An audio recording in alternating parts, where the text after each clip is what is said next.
ఖమ్మం జిల్లా రఘునాథపాలెం మండలంలో వైఎస్ఆర్ ప్రభుత్వ హయాంలో 218 సర్వే నెంబర్లో 750 కుటుంబాలకు ఇండ్ల స్థలాలను కేటాయించారు. గత బీఆర్ఎస్ బీజేపీ ప్రభుత్వాలు అమరావతి టు నాగ్పూర్ హైవేకు అనుమతులిచ్చాయి. భూస్వాముల పంట పొలాల్లోంచి వెళ్లాల్సిన అలైన్మెంట్ను పేదల ఇండ్ల స్థలాల్లోంచి అధికారులు మళ్లించారని ఆరోపిస్తున్నారు స్థానికులు. దీనికి సంబంధించి మరింత సమాచారం ఖమ్మం నుంచి ఖదీర్ అందిస్తారు. ఖమ్మం జిల్లా రఘునాథపాలెం మండలం 218 సర్వే నెంబర్లో అనేక మంది పేదలకు అప్పటి ప్రభుత్వం పట్టాలు ఇవ్వటం జరిగింది. ఇప్పుడు ఆ పట్టాలు తీసుకొని అందరూ కూడా కలెక్టరేట్ కార్యాలయానికి వచ్చారు. కలెక్టరేట్ కార్యాలయంలో అధికారులకు వినతి పత్రం ఇవ్వడానికి అనేక మంది ఇప్పుడు మనతో మాట్లాడడానికి సిద్ధంగా ఉన్నారు. వీళ్ళకి సంబంధించిన ప్లాట్లలోంచి అమరావతి టు నాగ్పూర్ హైవే పోతుందని చెప్పేసి అక్కడ జంక్షన్ ఏర్పాటు చేస్తున్నారని చెప్పేసి వీళ్ళు ఆందోళన వ్యక్తం చేస్తూ ఉన్నారు. ఇప్పటికే అధికారులు వచ్చి తమ యొక్క ప్లాట్లను ధ్వంసం చేశారని చెప్పేసి అనేక బేస్మెంట్ టమ్స్ అన్నింటిని కూడా కూలగొట్టడం జరిగిందని చెప్పేసి వాళ్ళు ఆవేదన వ్యక్తం చేస్తున్నారు. అసలు ఏం జరిగింది, ఎక్కడి నుంచి వాళ్లకు అధికారులు సమాచారాన్ని అందజేశారు, ఇప్పుడు ప్రస్తుతం మీకు సంబంధించిన ప్లాట్ల నుంచి రోడ్డు వెళ్తుందని చెప్పేసి మీకు ఎవరు చెప్పారు, మీకు ఎందుకు ఆందోళన కలుగుతుంది? ఇటీవల కాలంలో ఇక్కడ రఘునాథపాలెం సర్వే నెంబర్ 218లోకి వచ్చి మార్కింగ్ చేసేంత వరకు కూడా ఇక్కడ ఉన్నటువంటి ఫ్లాట్స్కి సంబంధించిన వాళ్ళు ఎవరికి కూడా ఇక్కడ రోడ్డు వస్తుందనేటువంటి సంగతి తెలియదు. ప్రతి ఒక్కళ్ళు 2009లో ఫస్ట్ ఉమ్మడి ఆంధ్రప్రదేశ్లో ఇచ్చినటువంటి పట్టాలు కొన్ని కూడా మళ్ళీ 2018లో ఇక్కడే సర్వే నెంబర్ 2018 రఘునాథపాలెంలో మళ్ళీ అలాట్ చేయడం జరిగింది. మొత్తం 725 మందికి అక్కడ పట్టాలు ఇచ్చారు.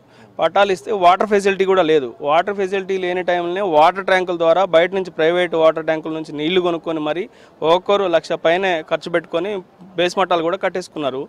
అక్కడ కరెంట్ లైన్ కూడా తీసిన తర్వాత అది మొత్తం మరి దొంగతనాలు జరిగినాయి, ఏం జరిగినాయి, మొత్తానికైతే ఆ కరెంట్ లైన్ పాడైపోయింది. పాడైపోయిన టైంలో మళ్ళీ కరెంట్ లేకపోవడం వల్ల జనాలకు వస్తా వెనకాడింది. లేకపోతే మేము అందరం కూడా అక్కడ ఇల్లు కట్టుకోవడానికి కూడా ఇబ్బంది లేకుండా ఉండే. ఇల్లు స్టార్ట్ చేసుకోవడానికి పవర్ లేకపోవడం, రెండోది వాటర్ ఫెసిలిటీస్ లేకపోవడం వల్ల ఇల్లు ఎవరు స్టార్ట్ చేసుకోకుండా అట్లా ఆగిపోయింది 18 నుంచి ఇప్పటి వరకు కూడా. ఇప్పుడు చెప్పా పెట్టుకుంటేనే అక్కడికి వచ్చేసి మొత్తం అలైన్మెంట్ అయితే మాకు తెలిసిన సమాచారం అయితే అసలు అలైన్మెంట్ ఫ్లాట్స్లో నుంచి లేదు, బయట ప్రైవేట్ వ్యక్తుల ల్యాండ్స్లో నుంచి ఉంటే కావాలని దాన్ని కుట్రపూరితంగా ఫ్లాట్స్లో నుంచే మొత్తం ఇప్పుడు ఈ మ్యాప్ తీసుకొచ్చిండ్రు, మార్కింగ్ చేయడం కూడా జరిగింది. మరి ఇంతమందికి కోటాను కోట్ల రూపాయలు సంపాదించుకున్నటువంటి ప్రైవేట్ వ్యక్తుల దగ్గర నుంచో బయట నుంచో గవర్నమెంట్ 2009లో ఇచ్చింది, మళ్ళీ వాటిని బైండ్ ఓవర్ చేసుకుంది, మళ్ళీ 2018లో పట్టాలు ఇచ్చింది.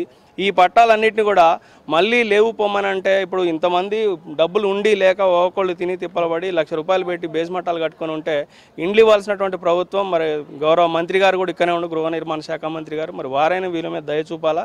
ఖచ్చితంగా మాకు ఎవరైతే ఫ్లాట్లు తీసుకున్నా ఆ ఫ్లాట్లు మొత్తం కూడా ఉన్న ఎలిమెంట్ ఉన్న తిరిగిన ఉంచి మాకు ప్లాట్స్ ఇస్తే బాగుంటుంది. వీళ్ళకందరికీ కూడా బాధితులు ఎంతమంది 725 కుటుంబాలు రోడ్డున పడే పరిస్థితి ఉన్నది. ఎవ్వరు కూడా ఇప్పటికీ విలవిల్లాడుకుంటా రెంట్లకు ఉంటున్నారు. ఒక్కొక్క చిన్న చిన్న గుడిసెలో ఇచ్చారు ప్లాట్. ఎప్పటి నుంచి ఆ ప్లాట్ మీద ఆశలు పెట్టుకుని ఉన్నావు, ఇప్పుడు ఏం చేస్తున్నావు? 2018లో అలాట్ చేశారండి స్థలాలు. అప్పుడు వీళ్ళు గవర్నమెంట్ ఏం చేసిందంటే మీరు అందరూ బేస్మట్టాలు కట్టుకోవాలంటే అందరూ వడ్డీలకు తీసుకొచ్చుకొని కట్టుకున్నారు 2019లో. కట్టుకున్న తర్వాత ఇంకా వాళ్ళు ఇంతలో కరోనా వచ్చింది, వాళ్ళు అప్పు చేసిన తర్వాత ఇక ఈ మధ్య అప్పుడే సర్వే అలైన్మెంట్ అని అప్పటి నుంచే స్టార్ట్ చేశారు. ఎప్పుడైతే ప్లాట్లు ఇచ్చారో అప్పటి నుంచే ఇంక అమ్మటే ఒక 2-3 నెలల తర్వాతనే నాగపూర్ అమరావతి హైవే స్టార్ట్ చేశారు. అది తెలిసి చేశారో తెలవ చేశారో కానీ అప్పుడే అందరికీ తెలుసు, అధికారులకు తెలుసు, అందరికీ తెలుసు, కలెక్టర్ గారికి కూడా తెలుసు ఈ విషయం, పాత కలెక్టర్ గారికి కూడా తెలుసు. అయినా కానీ ఇప్పుడు మళ్ళీ బేస్మెంట్లు కట్టుకోమన్నారు. ఈ గవర్నమెంట్ ముందు వీళ్ళందరూ 3 లక్షల రూపాయలు శాంక్షన్ చేశారు. ఆ 3 లక్షలు దేనికి శాంక్షన్ చేశారు? ఏది అంత అటు కాకుండా ఇటు కాకుండా బీద ప్రజలందరినీ కష్టాలు పెట్టేసి వీళ్ళు ఆశలతో ఉన్నారు ఆ ప్లాట్లలో. ప్రతి ఒక్క అధికారులు ఏం చెప్పారు, ఎప్పుడు వచ్చారు, వాళ్ళు మీకు ఏం సమాచారం ఇచ్చారు? ఇంతవరకు ఏమీ ఇవ్వలేదండి. మాకు తెలిసి అయితే మేము అసలు న్యూస్లో చూస్తున్నాము. ఎప్పుడో 2018లో ఇచ్చారు. తర్వాత వాళ్ళని రెన్యువల్ చేసి తెలంగాణ పట్టాలు 2018లో ఇచ్చారు. అప్పటి నుంచి మా వాళ్ళు అప్పులు చేసుకొని మేమంతా కలిసి బేస్మెంట్లు వేసుకొని చీరలు కట్టుకొని రేకులు పెట్టుకొని మళ్ళీ అక్కడ బోరింగ్లు కూడా ఉన్నాయి, కరెంట్ వైర్లు తీసుకొని మేము అందరం ఉంటున్నాం. కానీ కొంచెం దూరంగా ఉంది, కరెంట్ లేదు, వెసులుబాటు రోడ్లు కూడా ఏమీ లేవని ఖమ్మం సిటీలో కొంతమంది రెంట్లకు ఉంటున్నారు. ఆర్థికంగా బాగలే కదా కాబట్టి ఈ 725 ప్లాట్లు దయచేసి మా ప్లాట్లు మాకు ఇచ్చేటట్టు మేము కోరుకుంటున్నామండి. మేమందరం ఆర్థిక పరిస్థితులు బాగాలేని వాళ్ళం, పేదలు నిరుపేదలం కాబట్టి ఆ హైవేని, ఆ గ్రీన్ ఫీల్డ్ హైవేని రద్దు చేయాలని మేము కోరుకుంటున్నాము. అండి మేము దాదాపు 20 ఏళ్ళ నుంచి మేము కిరాయిలు కట్టుకుంటున్నాము. సరే ఏదో విధంగా 2018లో మాకు కూడా పటాకాయితం ఇచ్చారు. ఇచ్చిన తర్వాత ఏమైందంటే మీరు బునాదులు తీసుకోండి, పువ్వాడ అజయ్ కుమార్ చెప్పిండి మాట, మీరు బేస్మెంట్లు కట్టుకోండి, మా నాన్నగారి పేరు మీద 1,00,000 రూపాయలు ఇస్తాం, ఆ 1,00,000 పెట్టి గోడలు కట్టుకోండి, తర్వాత 5 లక్షలు లోన్ ఇప్పిస్తా అని పువ్వాడ అజయ్ కుమార్ మాకు చెప్పి నిలబడి మా నాన్నగారి పేరు బోర్డు రాయండి అంటే తలా 200 వేసుకొని వాళ్ళ నాన్నగారి పేరు పెద్ద బోర్డు రాపించినాం. తినక కూడా కూలికి పోయొచ్చి ఆ 200 ఇచ్చిన నేను ప్రజెంట్గా ఇచ్చింది 200 నేను, వాళ్ళందరూ కూడా ఇచ్చిండ్రు కానీ నేను కూడా ఇచ్చిన అందులో. అయితే పేర్లు రాపించిన తర్వాత ఈ స్థలాలు అయినాక కాలేజీలు రోడ్లు ఇవన్నీ అంతకుముందు తెలవందే ప్లాట్లు ఎట్లు ఇచ్చారు సార్? ఇచ్చారు. మేము అందరం తినక 50-60 వేలు పెట్టి, మేము కొంతమంది లక్షలు పెట్టారు, కొంత ఉన్న పరిస్థితులను బట్టి పెట్టినాం. నేను ప్రజెంట్గా 72 వేలు పెట్టిన. 72 వేలు పెట్టి బీస్మెంట్ కట్టుకున్నాం. ఇల్లు లేదు, రేకులు ఇంట్లే. నా పిల్లలకు జ్వరాలు రోగాలు ఆఖరికి క్యాన్సర్ జబ్బులు కూడా వస్తున్నాయి ఆ వేడికి. అయినా అలానే పడి ఉంటున్నాం. కిరాయి బయటకు వెళ్తే 6,000-7,000, ఇక్కడ 4,000 తోటి పోతుంది. ఏం చేస్తాం? నేను చేసేది ఇళ్ళ పని. ఇళ్ళ పనికి ఎన్ని వేలు ఇస్తారు? ఎంత పెద్ద ఆఫీసర్ల కాడ చేసినా 5,000 కంటే ఎక్కువ ఎవరు ఇయ్యరు. మరి మేము ఏడ తెచ్చుకోవాలి? ఇప్పుడు ఆ 50,000 ఎవడు కట్టాలి? వడ్డీలు కడతాను ఇప్పటికి. నెలకు 2 రూపాయలు వడ్డీ, 100కు 2 రూపాయలు ఎమ్మడి కట్టలేక చచ్చిపోతున్నా. మీరు ఎన్ని సంవత్సరాల నుంచి ఉంటున్నారమ్మా? ఏం చెప్పారు అధికారులు వచ్చి? ఆంధ్ర పట్టా తీసేసి తర్వాత కేసీఆర్ గారు వైఎస్ఆర్ ఉన్నప్పుడు ఇచ్చారండి మాకు. వైఎస్ఆర్ దగ్గర నుంచి మళ్ళీ మాకు కేసీఆర్ వచ్చిన తర్వాత ఇచ్చారు. కేసీఆర్ ఇచ్చిన తర్వాత ఏమైందంటే మాకు ఓకే అయింది అమ్మ అని చెప్పి ప్లాట్ కొలిసి ఇచ్చారు మాకు. కొలిసి ఇచ్చిన తర్వాత అందులో మీరు బేస్మట్టాలు కట్టుకుండా ఇక మీకు సొంతమే అని చెప్పారు.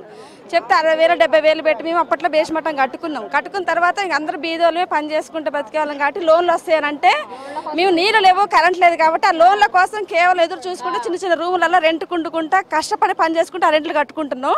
డబుల్ బెడ్రూమ్ ఇల్లు వచ్చి మాకు అది శాంక్షన్ అయినా కానీ ఈ ప్లాట్ ఉంది కాబట్టి మీకు రాదని చెప్పి డబుల్ బెడ్రూమ్ ఇల్లు కూడా కొట్టేసుకుని వెళ్ళిపోయారు. వెళ్ళిపోతే ఇప్పుడు మాకు ఆల్రెడీ కేసీఆర్ అది ఇచ్చిండు. ఏంటి లోన్ ఇచ్చిండు, నాకు 3 లక్షల లోన్ కూడా వచ్చింది. అయితే అందరు కూడా కన్ఫర్మ్ అయింది ఏమని దీని మీద లోన్ వస్తుంది అన్నట్టు కన్ఫర్మ్ అయ్యి కట్టుకొని గుడిసెలు వేసుకుంది అనుకున్న వాళ్ళు కూడా ఆగిపోయారు. తర్వాత కొంచెం మంది రేకులు వేసుకుని స్తంభాలు వేస్తే అక్కడ డెవలప్మెంట్ లేక అవి కూడా బిక్కొని పోయారు చాలా మంది. అందువల్ల ఒక ఊర్లాగా కావాలంటే అందరు లోన్లు వచ్చినప్పుడు ఒక కట్టు మీద కట్టుకొని ఉంటే ఒక ఊరు అయితే అన్నట్టుగా మేము ఆగినాం. నాయకుల్ని కలిసారమ్మా? మేము నాయకులను కలిసామండి. తుమ్మల నాగేశ్వరరావు గారిని కలిసినాం, అందరినీ కలిసినాం. ముందు కలెక్టర్ గారితో మాట్లాడాకే మేమందరం ఎటని మాట్లాడుకుందామని ఆగాము. మాకు పట్టా కాగితాలు ఇచ్చారు, స్థలం ఇచ్చారు. లాస్ట్కి వస్తాలకనే ఇచ్చినట్టే ఇచ్చి మళ్ళీ మా స్థలాలు మాకు గుంజేసుకుంటున్నారు. మాకు ఇల్లు లేదు, వాకిలు లేక మాకు ఎన్ని సంవత్సరాల నుంచి 2008లో మా ఆయన ఉన్నప్పుడు వచ్చినాయి స్థలాలు. అప్పటి నుంచి చూసుకుంటా స్థలం ఇస్తాం అది ఇస్తామని మా ఆయన కూడా చనిపోయాడు. మేము ఇళ్లలో పని చేసుకుంటా బతుకుతున్నాం. ఇప్పుడు ఇచ్చినట్టే ఇచ్చి మళ్ళీ గుంజుకుంటున్నారు. ఎట్లా అండి? మాకు స్థలం కావాలి, మా స్థలం మాకు కావాలి. ఇల్లు కట్టిచ్చిస్తాం. బేస్మట్టాలు కట్టుకోమన్నారు, బేస్మట్టాలు కట్టుకున్నాం. కష్టపడి కట్టుకున్నాం, 1,00,000 రూపాయలు అయినాయి. నీళ్లు కొనుక్కొని బేస్మట్టాలు తడుపుకున్నాం.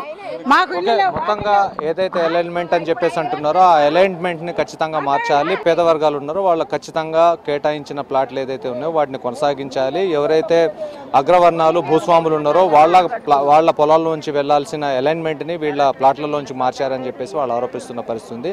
ఇప్పటికైనా సరే సర్కార్ మేల్కొని ఈ పేదవాళ్ళందరినీ ఆదుకోవాలని చెప్పేసి వాళ్ళు డిమాండ్ చేస్తున్న పరిస్థితి ఉంది. ఇది మొత్తంగా ఖమ్మం జిల్లా కలెక్టరేట్ వద్ద ఉన్న పరిస్థితి. వీడియో జర్నలిస్ట్ హర్షతో కదీర్, V6 న్యూస్, ఖమ్మం.